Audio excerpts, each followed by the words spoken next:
Hi, I'm Nigel from mayamada, here with a storytelling tip from Naughty Dog's 2013 action-adventure video game, The Last of Us. Episode 28's storytelling tip was all about defining your protagonist's ghost. The ghost, with a capital G, is essentially the event that takes place in your character's past that defines who they are now. And it's not just any event, but that key event in your protagonist's past that has left a major impact on their worldview today.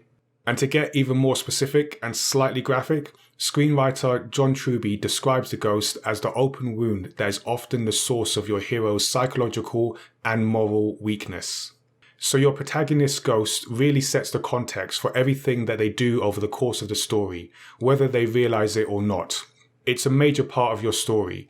And in The Last of Us, you really see why it's so important to the events that take place and the meaning behind them. The ending of the game is fantastic, and a big reason for that is how well it ties into the beginning of the story and to Joel's ghost, losing his daughter Sarah and watching her die in his arms. This is the open wound that Joel has not recovered from.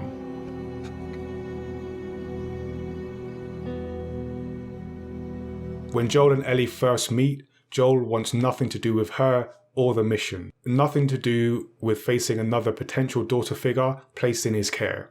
But over the course of the story, Ellie effectively becomes Joel's surrogate daughter, filling the gap left by Sarah. And we see this develop in various places throughout the game, particularly in the sequence that takes place in Jackson County.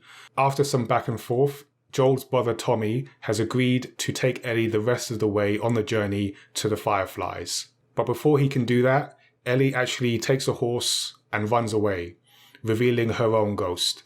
The events involved in bringing Ellie back leads Joel to reverse his previous decision and inform Tommy that he will continue the journey with Ellie and take her to see the Fireflies.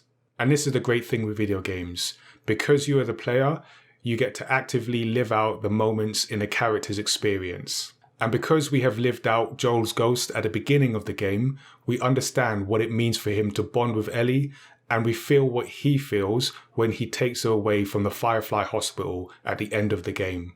So here are 4 things to think about to help you define your protagonist's ghost. Number 1, define the trauma that your protagonist has been through. What is their open wound that has not healed?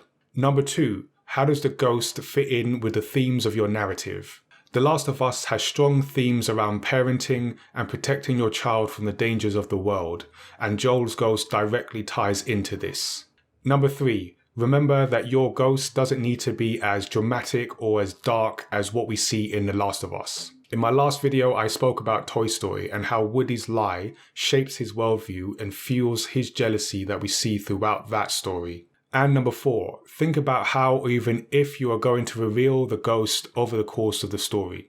You don't need to necessarily show it in the same way that is done in The Last of Us. It could be something as specific as a flashback to a particular time and place, or it could be moments that spill out over the course of your narrative. It's really up to you. And that's your tip for Story X Story episode number 28. Let us know what you think in the comments, or join our Discord and let us know your thoughts there. And don't forget to listen and subscribe to the podcast where you can hear the full audio of our deep dive into The Last of Us with our guest, Mr Midas. You can also subscribe to us here on YouTube to see more storytelling tips and other videos from the mayamada universe. We'll see you next time. Hi there, I'm Nigel from mayamada. Thanks for watching our video. Don't forget to subscribe and check out the other videos we have on the channel. You can also listen to and subscribe to the Story X Story podcast at mayamada.com/storyxstory. We'll see you soon.